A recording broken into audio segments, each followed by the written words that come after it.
ഇന്ന് നോക്കാൻ പോകുന്നത് ലൂസിഫർ എന്ന ചിത്രത്തിൻ്റെ റീ റിലീസ് റെസ്പോൺസ് ആണ്. വീഡിയോയിൽ വരുമ്പോൾ വീഡിയോ ലൈക്ക് ചെയ്യുക, ചാനൽ സബ്സ്ക്രൈബ് ചെയ്യുക.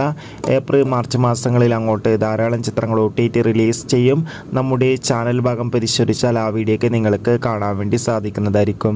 പൃഥ്വിരാജിൻ്റെ സംവിധാനത്തിൽ മോഹൻലാൽ, മഞ്ജു വാര്യർ, ടൊവിനോ തോമസ് എന്നൊക്കെ പ്രധാന കഥാപാത്രങ്ങളായി ഇന്ന് വീണ്ടും തിയേറ്ററുകളിൽ റീ റിലീസ് ചെയ്ത ചിത്രമായിരുന്നു ലൂസിഫർ. ഈ വരുന്ന മാർച്ച് 27 തീയതിയാണല്ലോ എമ്പുരാൻ എന്ന ചിത്രം തിയേറ്ററുകളിലെത്തുക. ഇപ്പോൾ ചിത്രത്തിൻ്റെ ഒഫീഷ്യൽ ട്രെയിലറൊക്കെ പുറത്തുവന്നിരിക്കുകയാണ്. അതിഗംഭീരമായ റെസ്പോൺസ് ആയിരുന്നു ലഭിച്ചിട്ടുണ്ടായിരുന്നത്.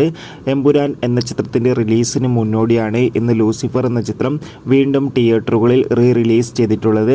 എന്തായാലും റിലീസ് ഒരു മികച്ച അഭിപ്രായം തന്നെയാണ് നേടിയെടുക്കുന്നത്. ആദ്യം തിയേറ്ററുകളിൽ എക്സ്പീരിയൻസ് ചെയ്യാൻ കഴിയാത്തവർക്ക് വീണ്ടും ഒരു അവസരം നൽകിയിരിക്കുകയാണ് ലൂസിഫർ എന്ന ചിത്രം എന്നാണ് എല്ലാവരും പറയുന്നത്. എന്തായാലും കാത്തിരിക്കാം കൂടുതൽ അപ്ഡേഷൻ അറിയാൻ വേണ്ടി. ബൈ.